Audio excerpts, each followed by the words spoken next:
parti. Voilà, je laisse la place à Grégory Hechler. Bien, bonjour à tous. Donc, moi, je vais essayer de faire une petite introduction sur le raisonnement clinique, avec le titre, en effet, comme le rappelait Guillaume, qui est le raisonnement clinique à l'encontre des dogmes. Et du coup, voilà, je voulais juste commencer par resituer un petit peu, finalement, l'opposé du raisonnement clinique, puisque c'est un peu vers ça qu'on va arriver, à savoir ce qu'est un dogme ou ce que sont des dogmes. Et en fait, les dogmes, c'est ce qu'on est persuadé, c'est ce dont on est persuadé, donc c'est la vérité vraie. Ça rejoint un petit peu des notions, évidemment, de religion qui sont souvent associées à ces dogmes. Donc finalement, ce sont des idées ou des notions qui ne permettent pas la discussion. Et si je voulais être un petit peu provoque pour commencer, je pourrais dire que la problématique de la bronchiolite, finalement, c'était un peu un dogme pendant tout un temps. On y reviendra. Et donc, il y a certainement moyen de faire beaucoup mieux que ces dogmes quand on parle de kinésithérapie et certainement kinésithérapie respiratoire. Donc, le dogme, c'est quelque chose qui peut soit s'accepter, soit de se rejeter. Et qui sous-tend aussi la notion de, peut-être pas discrimination, mais en tout cas, rejet d'un groupe de personnes, ou en tout cas isolement par rapport à un groupe de personnes, puisque si on n'adhère pas au dogme, eh bien, inévitablement, on va se retrouver un peu banni, ou en tout cas au banc de ce groupe qui est focalisé, ou qui en tout cas accepte ce dogme, cette notion. Et donc, il faut absolument éviter ça si on veut ne pas risquer de perdre des gens finalement, et donc de perdre des kinésithérapeutes dans la prise en charge et le développement de notre profession. Alors, le raisonnement clinique, donc ça c'était pour les dogmes, le raisonnement clinique, il y a une définition qui est assez clairement établie, qui a été proposée par X en 2000, donc vous voyez que c'est quelque chose qui est loin d'être récent, même si c'est quelque chose qui est apparu beaucoup plus tardivement de manière plus systématisée, notamment dans l'enseignement. Je pense que ça ne fait pas 20 ans, ou en tout cas pas 19 ans qu'on parle de raisonnement clinique dans l'enseignement. C'est plutôt quelque chose qui est d'actualité et nouveau. Et donc, ce raisonnement clinique, qui est quand même une notion qui est déjà relativement ancienne, eh bien, vous voyez la définition, c'est un processus de pensée et de prise de décision qui va offrir aux cliniciens la prise en charge liée à la situation clinique, donc liée au contexte spécifique du patient. Donc il y a bien une notion de réflexion qui va mener à la prise de décision et ensuite à la prise en charge, donc à l'action proprement dite, liée au patient et à sa condition. Et donc, ce n'est pas quelque chose qui peut être systématisé. Au contraire, il y a vraiment une notion évolutive et de réflexion par rapport à cette notion de raisonnement clinique. Alors, le raisonnement clinique, il englobe finalement 3 éléments importants, ou en tout cas, il doit tenir compte de 3 éléments importants. Premièrement, des données. On se base sur ces données, on va y revenir tout de suite, on se base sur ces données pour faire du raisonnement clinique. À partir de ces données, on émet des hypothèses, une ou des hypothèses, et ces hypothèses, on va les vérifier, et on est en quelque sorte dans une espèce de boucle infernale où on va répéter ça de manière indéfinie jusqu'au moment où on aura pu proposer au patient la prise en charge la plus optimale. Alors, si on veut un petit peu détailler ces 3 phases qui sont vraiment indispensables si on veut faire du raisonnement clinique, donc ça veut dire que si vous faites du raisonnement clinique, ce dont je ne doute pas du tout, puisqu'en fait, souvent on le fait, mais parfois de manière inconsciente, eh bien, on passe inévitablement par ces 3 phases. Donc, la première phase, c'est tout ce qui concerne les données. Et donc, c'est ce qui va permettre de récolter les informations qui vont vous permettre d'aller plus loin. C'est-à-dire que vous allez rassembler l'ensemble des informations qui sont disponibles pour finalement en tirer une forme de synthèse sur base de vos connaissances, sur base des connaissances et sur base de l'expérience clinique, donc c'est-à-dire ce que vous avez déjà pu rencontrer dans votre pratique clinique. Donc ça, c'est tout ce qui concerne les données. Vous avez d'ailleurs sur cette diapositive toute une série d'éléments qui sont typiquement englobés dans ces données, l'anamnèse, le stéthoscope, l'auscultation que vous voyez en fond, on a les expectorations, on a la spirométrie, on a la radiographie. C'est loin d'être exhaustif, on peut certainement trouver beaucoup plus de données que ça. Mais donc, c'est typiquement tout ça qu'on va rassembler pour, lors de la deuxième phase, émettre une ou des hypothèses, c'est-à-dire finalement la conclusion qui vous paraît la plus probable par rapport à vos données pour pouvoir proposer une prise en charge. Donc on est bien toujours dans l'hypothèse, on a émis une hypothèse qui va permettre de, en quelque sorte, écrire noir sur blanc une proposition de traitement. On ne l'a pas encore mise en place, puisque justement la mise en place, c'est la troisième phase, c'est-à-dire le moment où on va vérifier si la succession des deux premières phases nous a permis de proposer un traitement optimal, ce qui n'est pas toujours le cas et ce qui n'est pas du tout négatif. On a le droit de ne pas trouver du premier coup le traitement optimal. Et donc, le principe, c'est de le vérifier. Si ça ne fonctionne pas, eh bien, on recommence, puisqu'on a des nouvelles données, on émet une nouvelle hypothèse et ainsi de suite. Donc, le but, c'est d'éviter absolument de proposer des traitements inutiles aux patients. Alors, on peut faire un petit exercice ensemble. J'espère que ça va fonctionner. On repart sur l'idée de la phase 1. Donc ici, on est dans la phase 1, la récolte des données. Je vous ai un petit peu mâché la tâche puisque j'ai simulé une récolte de données. Alors, vous pourrez dire que je n'ai peut-être pas été très bon puisque je n'ai pas sorti beaucoup de données, mais je peux vous dire que ce que j'ai récolté, c'est qu'on a un homme en face de nous. Il a 65 ans. C'est donc pas William, il est un peu plus âgé.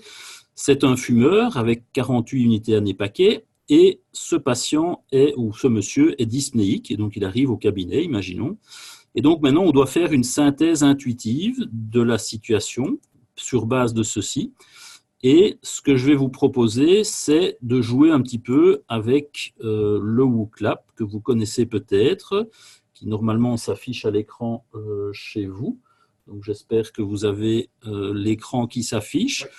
Vous vous connectez sur le site, l'adresse qui est ici, donc je vous laisse quelques instants pour vous connecter sur Internet à l'adresse qui est ici, juste au niveau de ma souris. Et on va pouvoir voter, ou en tout cas proposer des réponses. Donc on est dans la phase de collecte des données. Et ce que je vais vous proposer, c'est une fois que vous êtes connecté, il y avait combien de participants? 13, donc tout le monde est là. Alors c'est parfait. Je vais vous demander, puisqu'on est dans la phase juste de collecte des données, d'écrire à quoi vous pensez. Donc on n'est pas là pour proposer un traitement, on est juste en train de collecter des informations. Vous écrivez ce qui vous vient à l'esprit au niveau de la suite de ces informations que vous avez obtenues. Donc il y a 4 personnes qui ont voté pour l'instant. Je pense que vous voyez ce qui s'affiche. Si vous votez à plusieurs pour la même chose, ce n'est pas un problème.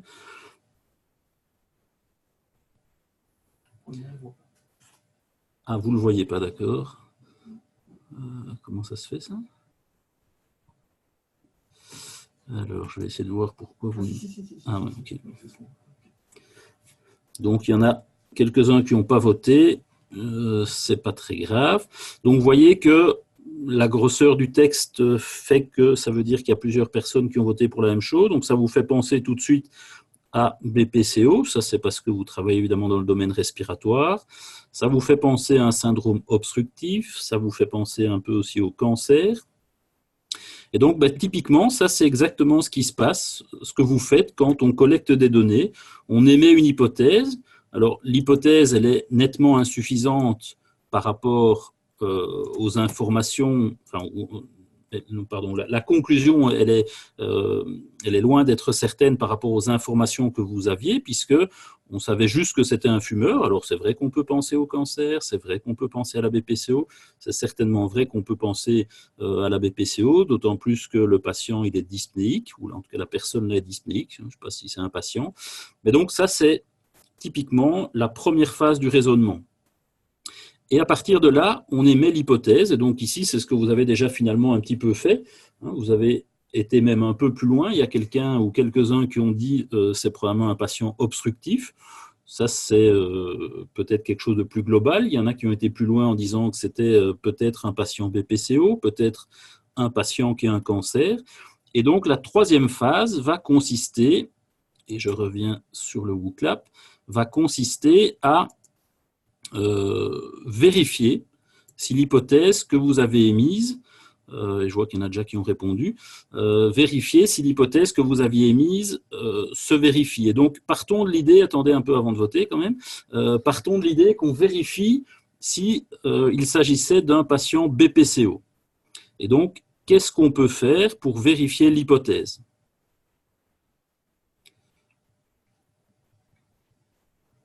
Donc, il y a plein d'hypothèses possibles. On se fixe sur la première, BPCO. Qu'est-ce qu'on va vérifier? Qu'est-ce qu'on va mettre en place pour essayer de se dire que oui ou non, notre hypothèse de départ est correcte?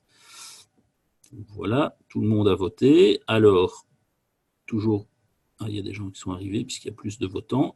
Donc, ça, c'est toujours intéressant aussi de faire ce travail à plusieurs, cette réflexion. Donc, vous voyez tout ce qui est ressorti. Alors, il y en a qui veulent un compte-rendu de consultation. La spirométrie, clairement, ressort beaucoup avec la réversibilité. Donc, on va vérifier la fonction respiratoire. Est-ce que la fonction respiratoire correspond bien à notre hypothèse du patient BPCO? Ça paraît assez logique puisque la BPCO se diagnostique en partie sur une épreuve fonctionnelle respiratoire, pas que. Il faut aussi une histoire, donc certainement le rapport de consultation permettra de répondre à ces questionnements, en tout cas si c'est un rapport de consultation qui est ciblé par rapport à la problématique respiratoire. Donc pour rappel, il faut un historique, pour avoir un patient BPCO, il faut un historique, il faut un patient qui présente des symptômes, et il faut qu'il y ait eu potentiellement une agression extérieure, si possible documenté, parfois il reste des doutes, mais normalement il faut qu'on puisse faire un lien, et évidemment l'épreuve fonctionnelle respiratoire avec le VEMS notamment qui va permettre de classer les patients. Je vois qu'il y a aussi traitement médicamenteux, bien sûr, si on a affaire à un patient qui a, imaginons un traitement à base de Spiriva, traitement inhalé de Spiriva, ben ça confirmera aussi notre hypothèse, donc c'est en effet une bonne façon de vérifier. Le test de marche de 6 minutes, je ne suis pas sûr que ça permettra de clairement dire que c'est un patient BPCO, mais en tout cas, ça pourra mettre en avant potentiellement une limitation fonctionnelle, et donc, en effet, ça peut être associé à de la BPCO. Donc ça, c'est pour la troisième phase qui a permis de vérifier notre hypothèse sur base de la récolte de données.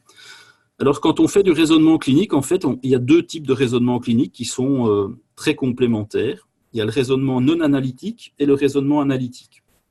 Alors, le raisonnement non analytique correspond un petit peu à l'image que vous voyez ici en bas à gauche. Vous avez 4 portes et un monsieur là qui est face à ces 4 portes. Eh bien, où est-ce qu'il faut aller? Quel est le bon chemin?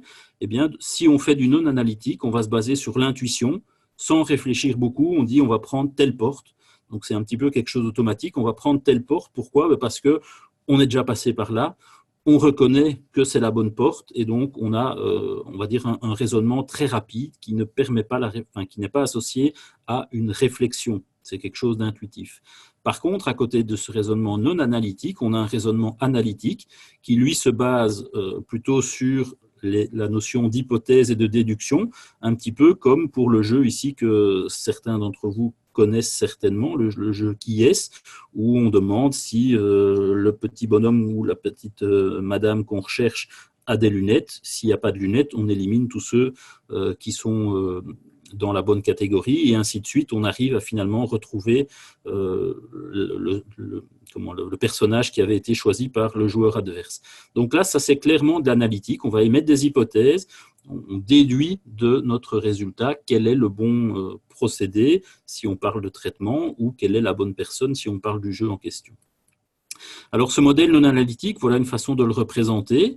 On part d'une situation clinique, on fait une association immédiate, donc on a le patient, on fonce, on va faire tel traitement, et donc ça, il n'y a pas beaucoup de réflexion. C'est un petit peu le même principe. Alors j'aime bien cette histoire-là, ça m'a fait beaucoup rire, surtout que je me suis rendu compte que j'étais un des seuls à la connaître. Par rapport à la météo, Alors j'espère qu'il y en aura au moins l'un ou l'autre qui connaissent l'histoire pour ne pas me faire passer pour le seul idiot qui croit à ça. Mais donc moi, on m'a toujours raconté quand j'étais petit que les petits vieux dans le village, eh bien, quand on leur demandait comment il allait faire, quelle allait être la météo le lendemain, ils regardaient les vaches et en fonction du fait qu'elles étaient couchées ou debout, ils disaient qu'il allait faire beau ou mauvais. Alors, ça peut paraître un petit peu ridicule si vous avez jamais entendu ça, mais moi j'ai toujours cru ça. Donc ça, c'est du non-analytique. La vache est couchée, il va y avoir telle météo, la vache est debout, il va y avoir une autre météo. Et donc on peut prendre un exemple dans la pratique clinique. Vous avez ici un modèle non-analytique de réflexion par rapport à un patient BPCO qui est en réhabilitation pulmonaire et qui a une douleur au mollet. Pas de problème, le patient fait du sport, il a une douleur au mollet, il y a une contracture, qu'est-ce qu'on fait comme traitement? On étire. Ça, c'est du non-analytique, intuitif, relativement fonceur. Si maintenant on prend le modèle analytique, on part de la situation clinique, on émet une hypothèse, on va vérifier l'hypothèse avec des données et une interprétation, et sur base de ça seulement, on va pouvoir proposer un traitement. C'est la même chose si je reprends l'histoire des vaches. Eh bien, vous voyez qu'il y a quelqu'un qui s'est demandé si ma théorie des vaches, qui n'est pas la mienne en fait, mais si la théorie des vaches était tout à fait exacte. Et donc, ils ont fait une étude. Et en fait, le lien, c'est que oui, la position des vaches est sans doute liée à la météo, puisque en fait, elle dépend de la température corporelle. Et donc, en fonction du fait qu'il fasse chaud ou pas chaud, la vache va se mettre sur le sol ou rester debout pour diminuer ou ne pas diminuer sa température corporelle. Donc, ce n'est pas tout à fait quelque chose d'insensé. Il peut y avoir un raisonnement là derrière. Alors, on s'en fiche un petit peu des vaches, évidemment. On va reprendre l'exemple du BPCO en réhabilitation pulmonaire avec sa douleur au mollet. Donc, situation de départ. Cette fois-ci, on va réfléchir un petit peu. Il y a une contracture. Eh bien, pour vérifier l'hypothèse et se dire que c'est une contracture, on va se demander si ce patient n'a pas par hasard des antibiotiques. Et si c'est le cas, s'il prend de la ciprofloxacine, qui est un antibiotique bien connu des insuffisants respiratoires, eh bien, au lieu de se dire que le patient a une contracture, on va peut-être se dire que le patient pourrait avoir une lésion tendineuse, puisque la ciprofloxacine est un antibiotique qui donne assez fréquemment des lésions tendineuses. Et donc, au lieu d'étirer la contracture qu'on pensait être une contracture, mais qui est peut-être une lésion tendineuse, on va plutôt faire du repos qui va être repos maximal. C'est peut-être quelque chose que vous n'avez jamais rencontré. Pour ma part, j'ai déjà eu ça en pratique en réhabilitation pulmonaire. Et la première fois, je me suis fait piéger puisque j'ai fait du non-analytique. Je pensais que le patient avait une contracture. Je l'ai étiré et il a eu une déchirure. Donc, on est passé de la contracture, pseudo-contracture qui n'en était pas une, à une déchirure. Ce n'est pas très glorieux. Et donc, je n'ai pas vérifié mon hypothèse. J'aurais dû lui demander s'il était sous ciprofloxacine. Donc, c'est quelque chose qui est quand même relativement important. Et ce raisonnement clinique va vous permettre d'éviter des erreurs. Une façon de résumer ça, c'est ce cercle vicieux du raisonnement clinique où on part de la situation du patient. Donc, on décrit les faits. On va collecter toute une série d'informations au sens large, vous connaissez certainement très bien ça, c'est ce que vous faites dans vos pratiques, pour ensuite pouvoir interpréter, donc, tirer des conclusions par rapport à ces informations collectées, en faire la synthèse, pour à ce moment-là pouvoir dire ou déterminer le but du traitement, de la prise en charge, et ensuite le faire, parce qu'évidemment, on fixe d'abord l'objectif avant de mettre en place le traitement. Et une fois qu'on a mis en place ce traitement, qu'on a fait le choix thérapeutique, on va de nouveau réévaluer sur base de critères d'évaluation le traitement pour vérifier si notre hypothèse de départ et le choix du traitement qu'on avait fait se vérifie, ou en tout cas permet de se dire qu'on a fait ce qui était de mieux pour le patient. Évidemment, c'est une boucle en perpétuel mouvement, puisqu'on va répéter ça au fur et à mesure du traitement, puisque le patient va changer, donc on recommence cette notion de raisonnement de manière permanente. Alors, il y a toute une série de facteurs qui influencent ce raisonnement clinique. En bleu clair, mauve clair, ce sont des facteurs qui sont propres au thérapeute. En gris clair, ce sont des facteurs qui sont liés à l'environnement. Et puis en noir, bleu foncé, ce sont des facteurs qui sont propres au patient. Je vais juste en faire ressortir 3. Dans chaque catégorie. Le niveau de formation, eh bien, la radiographie qui est ici en bas à gauche. Ceux qui sont dans le domaine respiratoire, j'imagine que c'est le cas d'à peu près toutes les personnes qui participent, vous aurez compris qu'il s'agit de la radiographie d'un thorax. C'est en effet pas un genou. Donc ça, globalement, on est sans doute plus ou moins tous à même de le déterminer. Ceux qui sont un peu plus formés au niveau de la radiographie pourront reconnaître qu'il s'agit du thorax d'un enfant. C'est déjà pas garanti qu'on puisse tous avoir ce type de connaissances. Et puis ceux qui sont très bien formés pourront remarquer que ici il y a quelque chose qui paraît très anormal. J'espère que vous voyez ma souris. Donc sur la partie gauche de l'image, il y a comme une espèce de carré qui apparaît. Eh bien, ceux qui sont spécialisés en pédiatrie et en radiographie pourront tout de suite reconnaître le thymus de l'enfant. Ceux qui, comme moi, ne sont pas du tout spécialisés en radiographie, eh bien, seraient tombés dans le piège. On voit bien qu'il y a quelque chose, mais on n'est pas censé connaître ça, et donc on n'est pas capable de faire une interprétation. Donc si le radiologue il considère que c'est une radio typique pour piéger les gens qui ne connaissent pas bien la radiographie.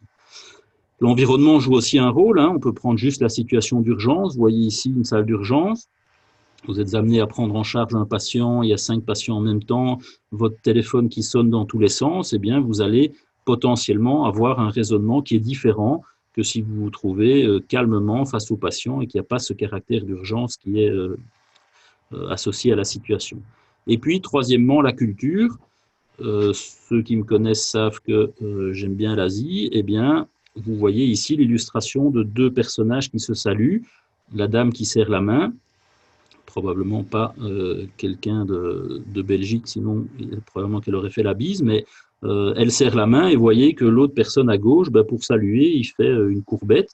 Donc le même geste, la même action va être réalisée de manière très différente. Et donc ça, c'est pour illustrer que la culture va forcément impliquer un raisonnement qui va potentiellement être différent. Donc ce sont tous des facteurs qui vont jouer un rôle majeur par rapport à ce raisonnement clinique. Ce raisonnement clinique, finalement, il s'intègre parfaitement dans, ou en tout cas se complète parfaitement la notion de kinésithérapie basée sur l'épreuve, qui regroupe l'expertise ou l'expérience du praticien, expertise ou expérience, on peut l'entendre de la même façon, les aspects propres au patient et les données scientifiques. Donc on part évidemment des données scientifiques, mais elles vont être éclairées par l'expérience du praticien et les aspects liés au patient. Et donc, l'evidence-based physiothérapie ou la kinésithérapie basée sur l'épreuve, elle est située ici à l'intersection des 3 éléments. Et quand on fait finalement de la kinésithérapie basée sur l'épreuve, eh bien, on fait en quelque sorte du raisonnement clinique, ou du moins en tout cas, c'est ce qui me semble. Ça va vous permettre de prendre une décision. Donc, vous allez soit faire un raisonnement analytique, soit un raisonnement non analytique, peu importe, c'est ce qu'on vient de voir. Et la combinaison ou le choix de ce raisonnement clinique va vous permettre de prendre une décision thérapeutique optimale. Et justement, si vous menez à bien votre raisonnement clinique, eh bien en fait, ça va pouvoir réduire en quelque sorte la fenêtre décisionnelle. C'est-à-dire que vous allez éviter de prendre des décisions qui ne sont peut-être pas les bonnes. Je répète que ce n'est pas forcément faire des erreurs, mais avec un bon raisonnement clinique, vous réduisez votre champ décisionnel pour finalement avoir plus de chances de tomber directement sur un traitement qui est bien approprié. Alors, quand on parle de raisonnement clinique, finalement, ça veut dire qu'on évalue le patient, comme on l'a vu, avec des scores, des tests, des questionnaires qui vont vous permettre de vous opposer à la subjectivité pour être plutôt dans un contexte objectif. Alors, il y a toute une série de possibilités qui existent et qui s'offrent à nous. Et quand on fait le choix d'utiliser des tests ou des scores ou des questionnaires, eh bien, ce qui est important, en tout cas une des notions importantes, c'est de connaître les seuils qui vont vous permettre de tirer une conclusion. Alors, pris un exemple parmi d'autres, on peut certainement en prendre beaucoup. J'ai pris l'exemple de l'hémoptysie, donc l'expectoration avec du sang, et de pouvoir se dire, finalement, voilà, j'ai un patient qui est face à moi, je fais une séance de kinésithérapie, le patient présente une hémoptysie. Et ce que je vais vous demander, c'est finalement pour vous, quel est le seuil qui va, à partir duquel vous allez finalement vous dire, mais là, il y a quelque chose à faire. Enfin, c'est-à-dire, à partir de quand est-ce que vous allez vous dire que c'est cliniquement important et qu'il faut finalement, qu'on ne peut pas attendre le lendemain, qu'il faut renvoyer le patient chez le médecin. Donc, vous avez ici toute une série de possibilités. Donc, à partir de quelle quantité de sang vous allez devoir réagir en vous disant non, là, c'est vraiment important. Donc, un filet de sang, un crachat à moucheter, donc des petits points de sang dans le crachat, une cuillère à café, une cuillère à soupe. Une cuillère à café, c'est 5 millilitres. Une cuillère à soupe, c'est 10 millilitres. Un gobelet à moitié rempli, un gobelet bien rempli, donc c'est-à-dire plus ou moins 100 millilitres pour le 5, 200 millilitres pour le 6. En Belgique, on a des grands gobelets, un grand mug, une grosse tasse, un seau ou une baignoire. Donc, à partir de quand est-ce que vous allez prendre votre téléphone, arrêter votre séance, prendre votre téléphone et envoyer le patient chez le médecin ou en salle d'urgence? Alors, je vois qu'il y a déjà 4 courageux qui ont voté. Si tu veux, parce que, si tu veux.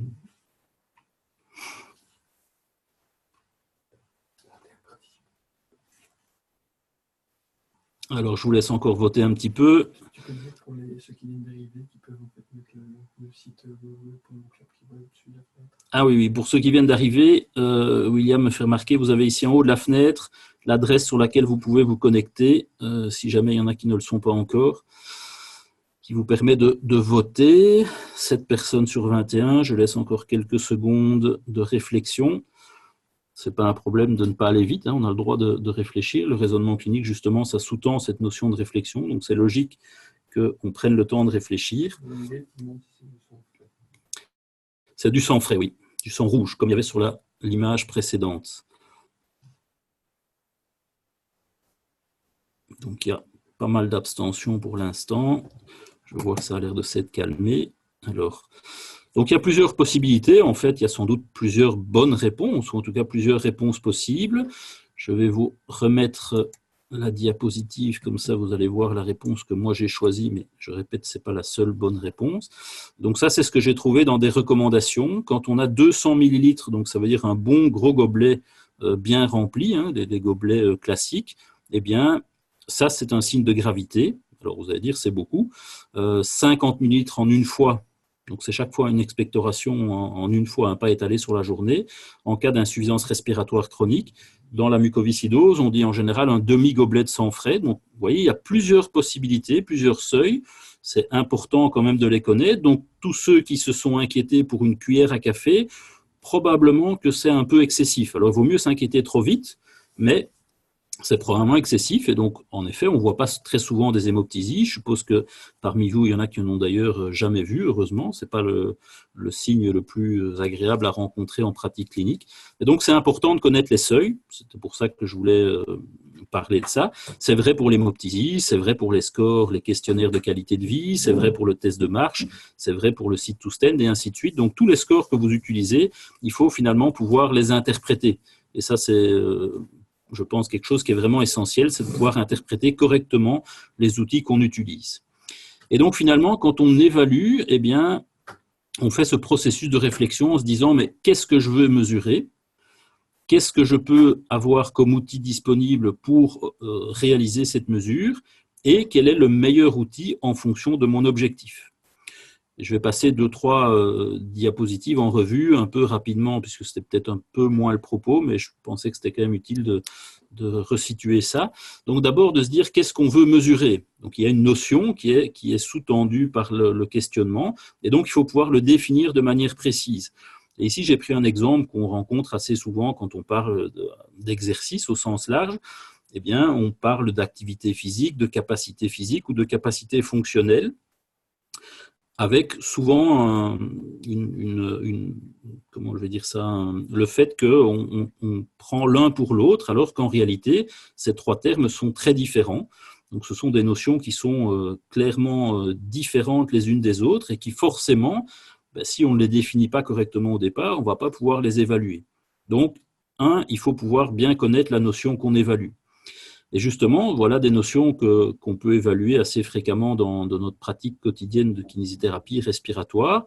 On ne va pas tous les passer en revue. Alors, j'en ai pris une au hasard pour faire l'exercice, à savoir la motivation.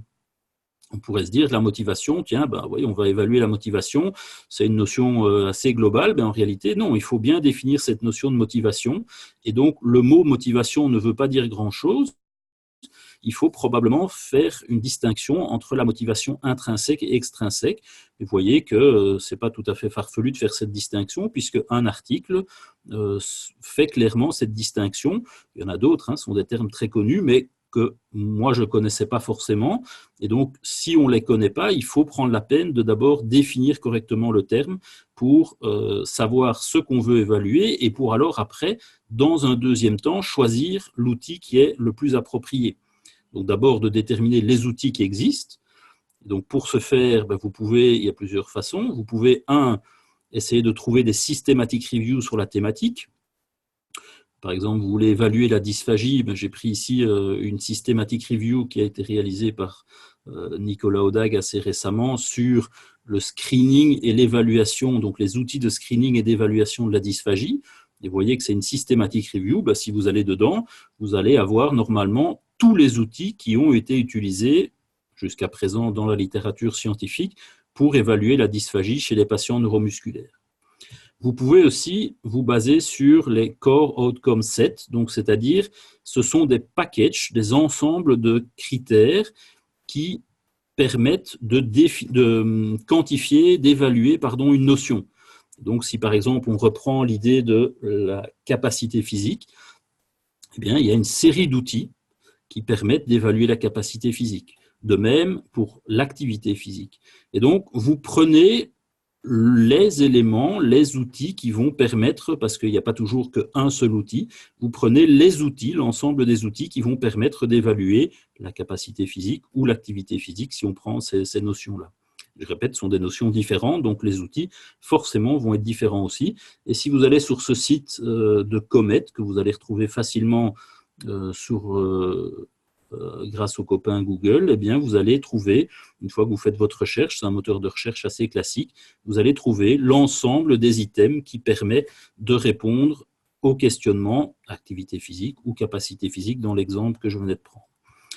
Troisième site solution pour trouver les outils d'évaluation, c'est le site Promis.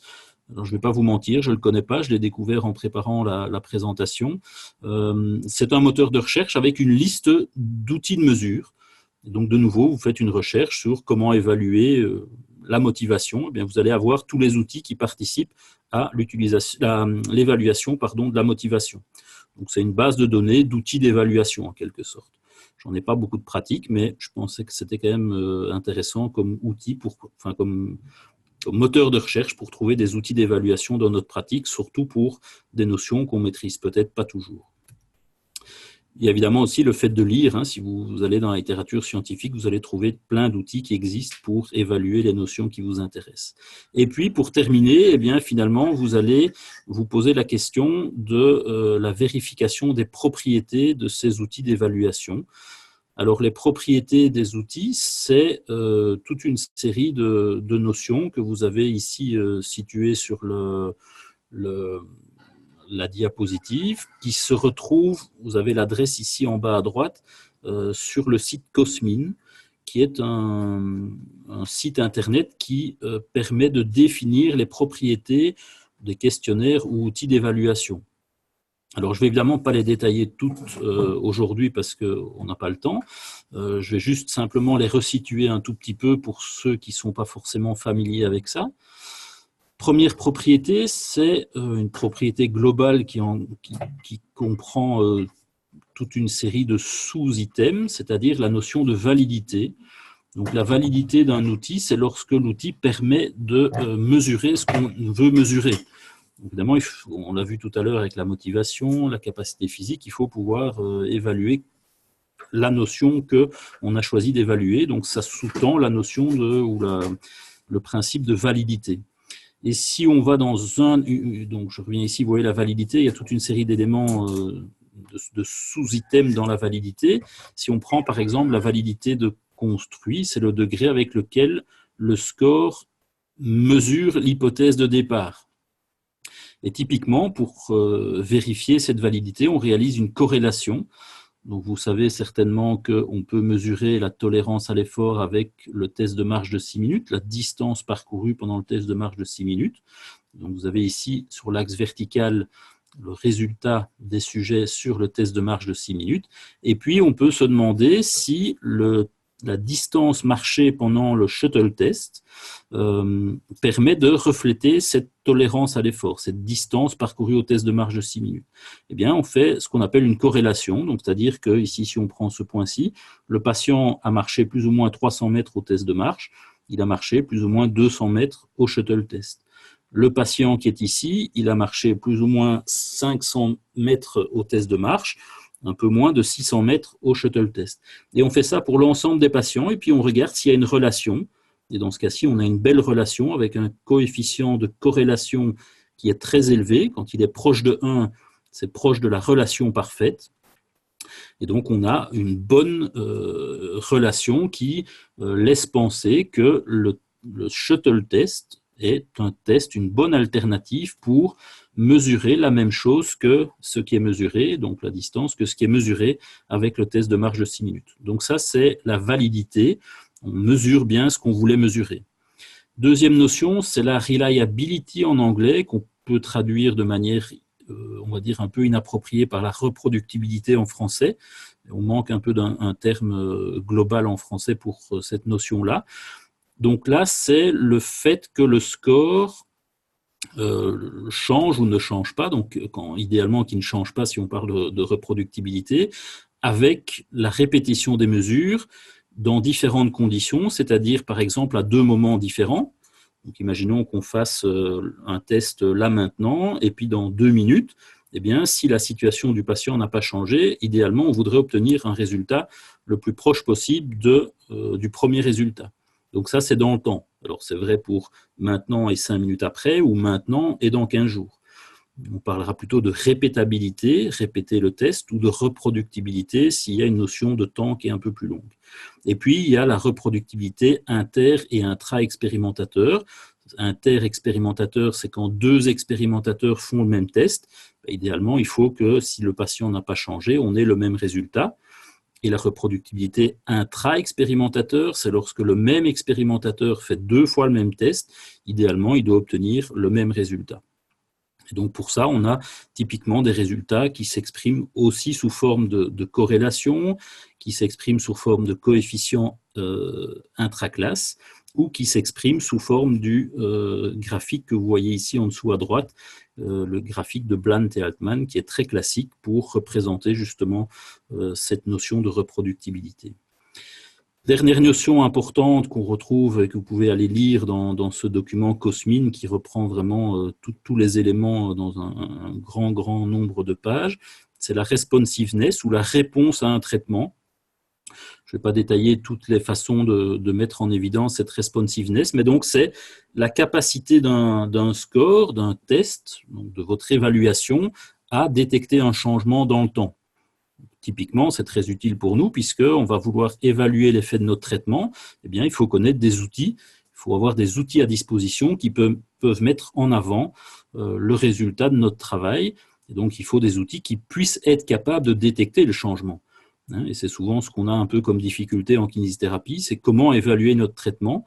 Il faut pouvoir trouver des outils et des scores qui permettent de justement objectiver notre traitement, ne fût-ce que pour pouvoir communiquer soit avec le patient, et lui montrer qu'il s'est amélioré, soit avec le prescripteur, le médecin, pour montrer que ce qu'on a fait a servi à quelque chose. Donc, important d'utiliser des bons outils qui ont des propriétés qui vont permettre d'avoir un haut niveau de certitude par rapport à notre résultat. Et si on revient à notre modèle analytique, on part de la situation clinique, l'hypothèse, eh bien, les outils d'évaluation vont permettre finalement de nous aider à vérifier ces hypothèses pour ensuite proposer un traitement optimal aux patients. Et je pense qu'on pourrait arrêter ici et peut-être répondre aux questions. Donc clairement, les dogmes, c'est quelque chose qu'il faut absolument éviter. Et peut-être que les plus anciens dont je fais partie se souviennent ou en tout cas pourront clairement des notions de kinésithérapie en lien avec ces dogmes. Avant, on fonctionnait un petit peu comme ça, et il faut clairement que ce soit plutôt le raisonnement clinique qui prenne le dessus si on veut pouvoir développer notre profession et en tout cas avoir une reconnaissance à la hauteur de nos compétences, de nos activités propres, de nos outils propres, en se basant évidemment sur l'évaluation.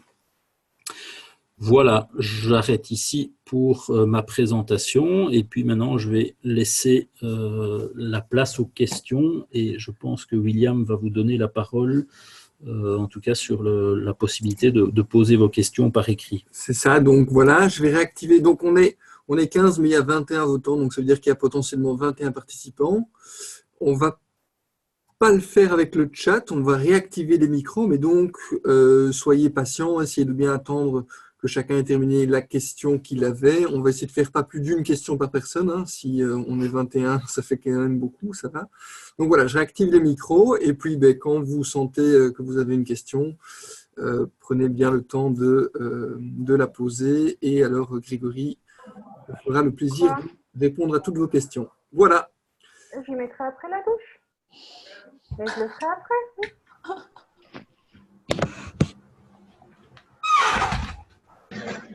Alors, est-ce qu'il y a quelqu'un qui voudrait poser une question? Oui, Bertrand. Vas-y Bertrand, on t'écoute. Alors, en fait, je travaille avec un certain nombre de formateurs de l'école de kiné d'Orléans sur la formation des étudiants au processus des raisonnements cliniques. Je travaille essentiellement avec un modèle de raisonnement clinique qui a été développé par Bernard Charlin et toute une équipe de formateurs essentiellement médecins qui sont au Québec, mais aussi en Suisse, en Belgique, et qui sont associés avec des pharmaciens, infirmiers, vétérinaires, kinésithérapeutes, enfin tous les professionnels de la santé intervenant cliniquement. Et en fait, on travaille sur un modèle plutôt médical, mais qui est assez transposable. Et je voulais savoir si, en fait, Grégory, tu avais au cours de ta préparation trouvé des modèles de raisonnement clinique spécifiquement pneumologiques ou des modèles de raisonnement clinique spécifiquement kiné, voire spécifiquement kiné respiratoire. Alors, bon, j'ai certainement pas la prétention d'avoir fait toute la littérature et d'avoir fouillé de fond en comble sur Internet. Honnêtement, j'ai pas vu de raisonnement clinique kiné respiratoire. Il y a beaucoup chez les infirmières. Ça, c'est quelque chose qui est très très facile à trouver. Alors, il y a aussi chez les médecins, mais c'est peut-être pas aussi bien, comment je vais dire, explicité. C'est plus quelque chose qu'ils considèrent comme étant automatique, ce qui est d'ailleurs probablement assez vrai. Ils sont, à mon avis, ils font du raisonnement clinique depuis plus longtemps que nous. Mais donc, je ne peux pas te répondre. Alors, il y a plein d'outils, hein, quand même. Tu les connais sans doute mieux que moi-même. Par rapport au raisonnement clinique, il y a notamment un très bon MOOC qui a été fait au Canada. C'est celui-là dont je parle, ouais. Voilà, oui, il y en a plusieurs qui sont disponibles sur Internet. J'en ai vu sur plutôt la notion d'exercice. C'était aussi fait avec des STAPS. Je me souviens plus exactement où ça avait été fait, mais c'était aussi en français. Ça devait être fait quelque part en France. Mais j'ai pas de notion comme ça de raisonnement clinique bien établi ou d'endroit où tu peux retrouver quelque chose de bien établi sur la kiné respiratoire et pas plus sur la pneumologie, mais honnêtement, je n'ai pas non plus fait une recherche exhaustive là-dessus. Donc, ça existe peut-être. Hein. D'ailleurs, il y en a peut-être qui ont des notions de ça et il ne faut pas hésiter à le dire.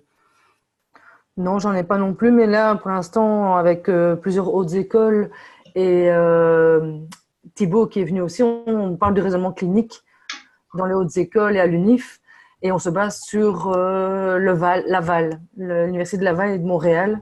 Oui, c'est ça. J'ai mis pas mal de MOOC en place et on essaie d'instaurer ça auprès des étudiants. Et ça, je pourrais peut-être vous donner, j'ai eu quelques petits tableaux là-dessus avec tout ce qui est avec comme habilité de pensée, des exemples et qu'est-ce qu'on permet de solliciter chez l'étudiant. Je peux les scanner et vous les envoyer à ceux qui sont intéressés parce qu'on a eu des formateurs canadiens qui sont venus au mois de juin par rapport au raisonnement clinique. Mais je pense que le MOOC de Laval, il est disponible. Hein. Oui. Il est Il va disponible réouvrir d'accès. en septembre.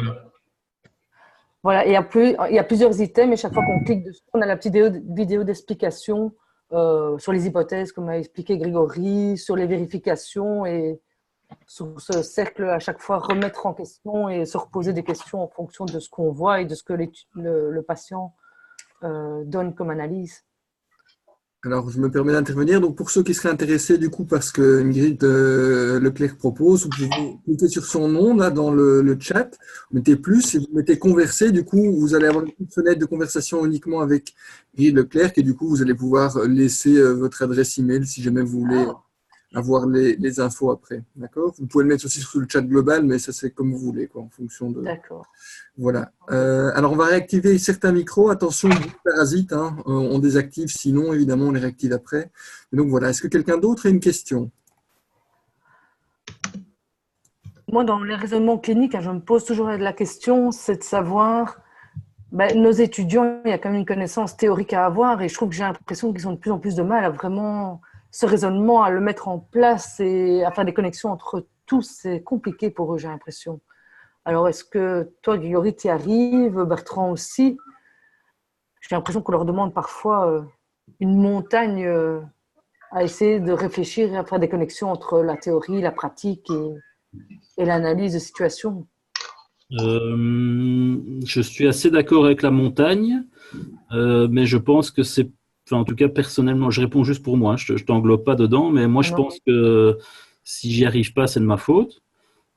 Parce que c'est, je pense, notre rôle, en tout cas, je répète, je le dis pour moi, je pense que c'est mon rôle d'enseignant d'arriver à ce que justement, à la fin des études, les étudiants puissent faire ce lien entre les connaissances théoriques qui sont énormes par rapport, en tout cas, à ce que moi j'ai pu avoir, par exemple. Je les envie beaucoup par rapport à ces connaissances théoriques. Maintenant, est-ce que nous, on était plus à même à faire du raisonnement que maintenant? J'en suis pas sûr. Mais en tout cas, ce que je pense, c'est que moi, j'arrive pas assez à générer ce raisonnement et à faire que les étudiants finissent des études avec cette capacité de le faire. Mais en toute honnêteté, ça représente, je pense, beaucoup trop peu de temps sur la formation.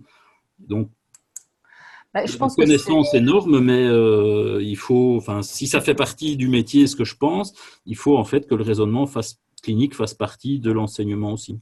Ah oui, mais c'est pour ça que je pense qu'on doit le faire en enseignement global pour qu'ils aient cette même réflexion un peu partout. Et puis, voilà, c'est en fonction de la matière qu'on leur apprend, mais qu'ils aillent directement, puisque maintenant tout va plus vite, qu'ils ont de l'information directement plus rapidement que nous à l'époque. Et je pense que c'est vraiment des réflexes d'analyse qu'on doit leur faire développer, quel que soit le domaine, que ce soit de l'ortho, de la pneumo ou autre.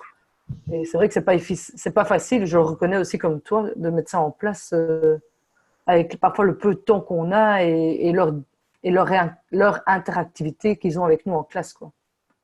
Oui, et puis ça dépend aussi du nombre d'étudiants, ça dépend de comment je vais dire ça, de la timidité des groupes. Oui. Je pense qu'il y a des groupes qui sont plus réactifs que d'autres et par définition, si on veut faire du raisonnement, il faut que ce soit participatif. Ça veut dire aussi qu'il faut que sans doute les étudiants arrivent au cours avec un minimum de préparation. Donc ça demande vraiment, je pense, un changement dans l'enseignement. Mais c'est un beau défi.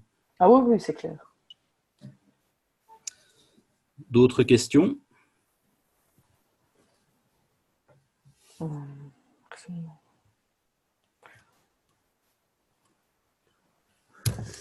Ok, on pose une dernière question. Est-ce que encore quelqu'un voudrait dire quelque chose, commenter ou pas, ou alors on termine? Je vois que dans le chat, là, il y a une question, une remarque de Bertrand. Jamais entendu parler de ça. Alors, comme moi, je ne le voyais pas quand je parlais, je ne sais pas. Les vaches, les vaches. Ah, c'est avec la vache. C'est les vaches. Et moi, j'ai répondu excellent parce que tu avais trouvé une étude expliquant la position des vaches dans le pré. J'avais peur de passer vraiment pour un idiot fini, alors… Voilà, c'est fait. Bertrand, c'est pour ça qu'en Bretagne, elles sont toujours debout. C'est ça. Mais du coup, vous n'avez pas l'expertise, vous ne pouvez pas comparer. Hein. Non. En fait, la théorie, c'est ça. Normalement, c'est de se dire qu'à force de voir les vaches dans une position, inconsciemment, les fermiers savent qu'il va faire beau ou mauvais. Donc, c'est plutôt la notion en fait d'expertise. Mais donc, en effet, ça se vérifie. Nous, à Paris, on n'en a pas. Voilà. Ah, voilà. Ça, c'est sûr que ça facilite aussi. Mais bon, comme il n'y a plus de questions, et pour éviter de continuer sur l'histoire des pets de vache, comme c'est toujours enregistré, je propose qu'on interrompe ici. Un tout grand merci à tous pour votre participation et encore un tout grand merci à Grégory pour son temps et pour nous avoir expliqué la différence entre raisonnement clinique et dogme. Merci beaucoup à tous. Merci. Merci beaucoup. Merci, au revoir. Ah non, mais mets pas tes doigts dedans, tu l'as mis dans quoi là?